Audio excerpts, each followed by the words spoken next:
My name's Finn, this is Cycling Cities UK, and today I'm in Worcester, a smallish city in its own county of Worcestershire in the Midlands. It's famous for sauce, swans, and, well, that's about it. Let's take a good look at the cycle infrastructure and rank it on a perfectly objective and infallible tier list. With a maximum of 40 points, I'll be judging based on 6 categories: cycle lane coverage, cycle lane quality, flatness, road friendliness, amenities, and local opinion. Let's get going. We start our journey in St Peter's, a sleepy suburb in the southern reaches of Worcester. It's tempting to bust out a sick 360 on this new pump track, but the infrastructure's not going to rank itself. The area enjoys what is known as the pedway, a network of shared space paths that have good coverage, linking up shops, housing, and parks. It's a pleasure to ride, as staying away from busy roads is easy around here. It's a similar story in Warndon, another suburb to the east, with its own pedway. This is the other community in Worcester that is completely traversable by bike without dicing it up with traffic.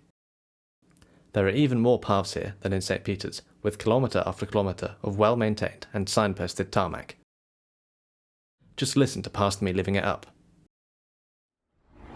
Well, I've got to say, along here, I couldn't feel a lot safer. Warndon pedways, fantastic. And it just keeps on going.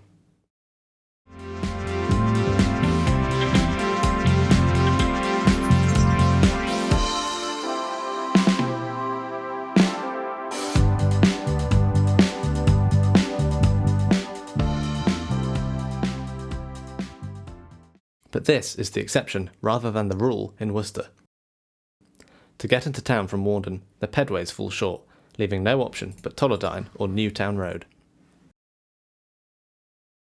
We start the 1.5 mile run down Tolladine Road, just passing my favourite pub. It's a 30 mph B road and is a busy link for commuters and a very occasional bus, although I've caught it at a quiet time here. With cars and vans allowed to park on either side, it can create some bum-clenching moments. It's quite a narrow road, so there's no room for perfect segregated bike path without a massive change, but an occasional painted bike on the road would be a nice addition to increase awareness.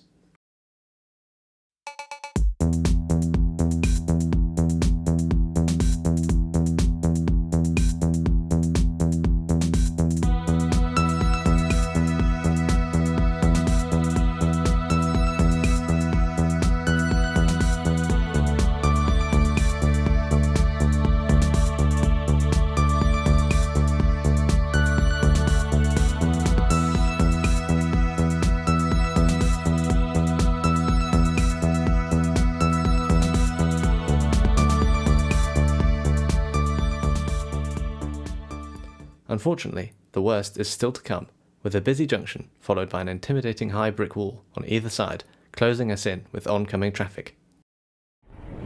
Oh wow. Yeah, not pleasant. While it's by no means a terror-inspiring death trap, I do think it's claustrophobic enough to put off a fresh-faced cyclist. As we enter central Worcester, however, there is light at the end of the tunnel. The pièce de résistance of Worcester's cycle network is, perhaps unsurprisingly, not due to careful and intelligent city planning. In fact, it can be attributed to unintelligent glaciers tens of thousands of years ago, as they changed the course of what would eventually be named the River Severn. Thanks to its love of flooding Worcester with disgusting brown water, relatively few buildings and roads were built along its banks. That means ample room for both pedestrians and cyclists. Thanks, glaciers. Let's take a look. The Severn's paths provide great north-south coverage as they stretch almost uninterrupted along the entire length of Worcester. This provides an attractive option for cyclists, not only for utility but also for leisure. On a sunny day, it's clear that riding the river's tranquil banks is enjoyed by many locals here. The one downside is that it can get crowded at times, and not only with humans. Gotta watch out for these guys. They'll break a man's arm. Now we are headed towards the first of 3 car-free crossings over the Severn. Together, they've really increased the number of routes that are cycle-friendly, connecting neighbourhoods with convenient and accessible paths.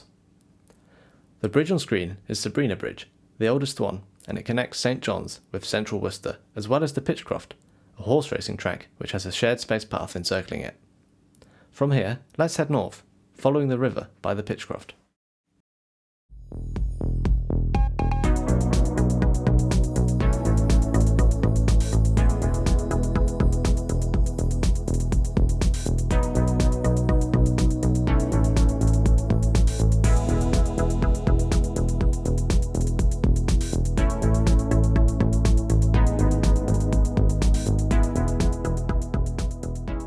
As we head towards the second cycle bridge of Worcester, you can see just how much potential car-free mileage they allow.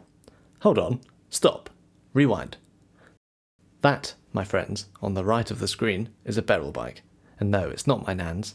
It's one of 225 hire bikes in the city. Some of the ones I saw did look a bit beaten up, but to be fair, I did spot a number of people looking very happy riding them.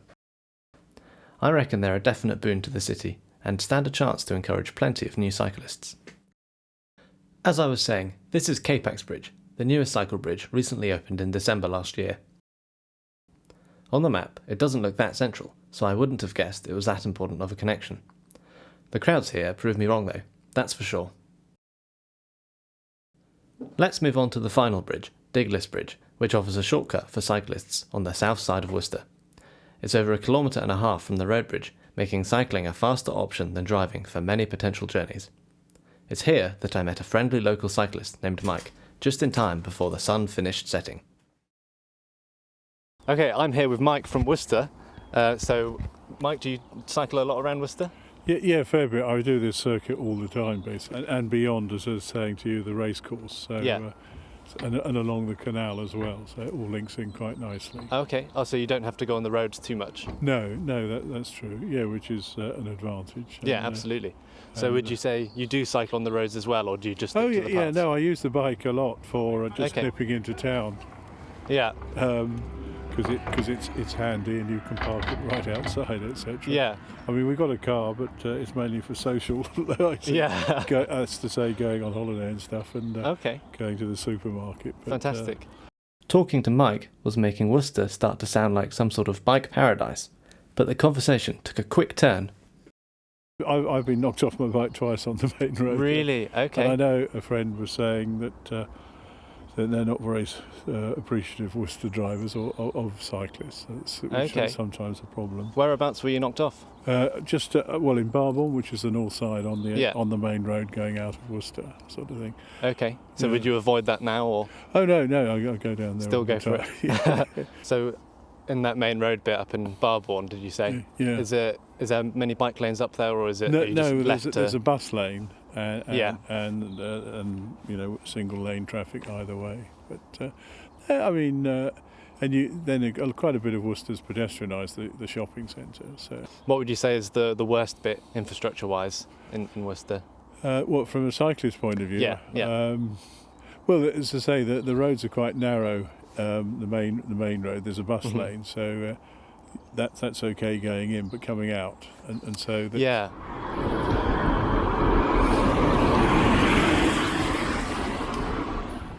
Mike makes a great point here.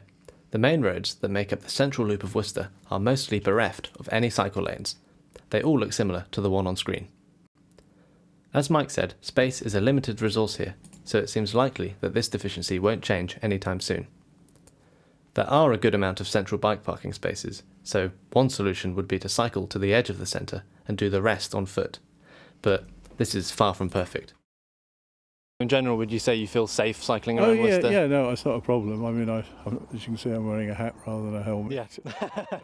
But it is, as I say, if you restrict yourself to the river, you're very well looked after. Yeah. That leaves one final question, which might prove paramount for Worcester's place on the tier list. So, one final question. If you had to rate the cycle infrastructure of Worcester out of 5, how much would you give it? Well, I'd give it perhaps a generous 4. A generous 4, okay, lovely. Cool. Okay. Thanks, Mike. No, it's a pleasure. Great to meet you. And you too, and good luck. Have a good one. There is, however, a grotesque wart on Worcester's side that has yet to be mentioned. That is the area of St John's, or more generally, everything to the west of the river. This path I'm on is decent enough. It goes out from the centre, but quickly decides it's had enough, leaving you to fend for yourself on the A44.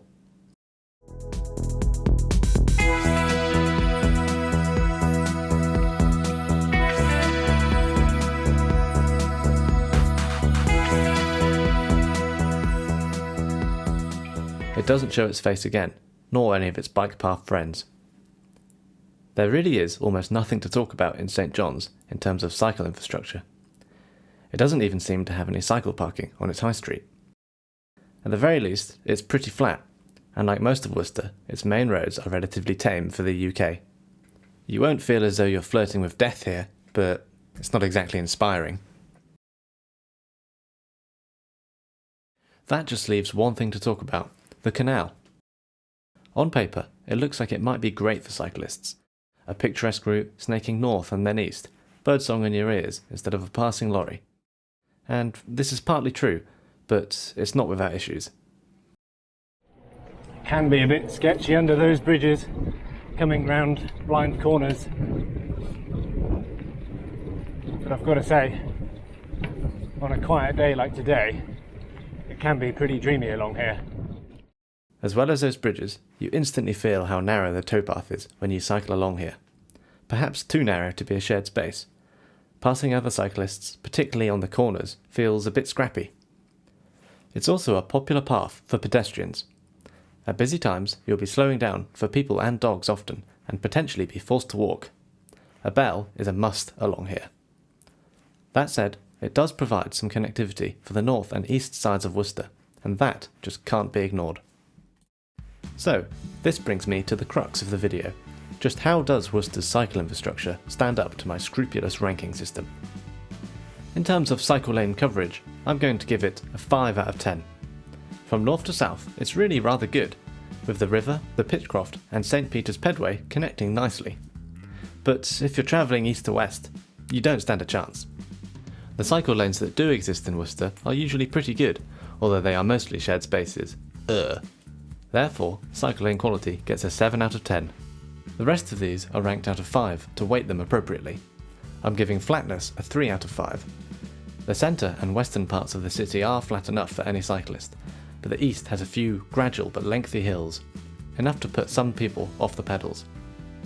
The biking amenities are very average in Worcester, so I'm rating this category a 2.5. The barrel bikes are a great addition, but there's a real lack of parking places almost everywhere except the centre. There are also only 4 bike shops, meaning roughly 26,000 people per bike shop. All of them are in the north, and there are no public service stations whatsoever. The roads are mostly fairly friendly here when you're forced to use them, but the lack of cycle lanes in the central main roads, as well as the occasional spook, means I'll give road friendliness a 3 out of 5. Finally, let's add on the 4 bonus points awarded by local cyclist Mike. That makes a total of 24.5 points, meaning Worcester brutally misses out on B tier by half a point. Savage. That said, the top of C tier is absolutely nothing to sniff at. I've really enjoyed cycling around Worcester, and it's a great benchmark for the series to come. If that's not exciting, then this series might not be for you. Either way, I'll be back in 2 weeks as I travel 1 county south to rank the cycle infrastructure of my hometown. See you there.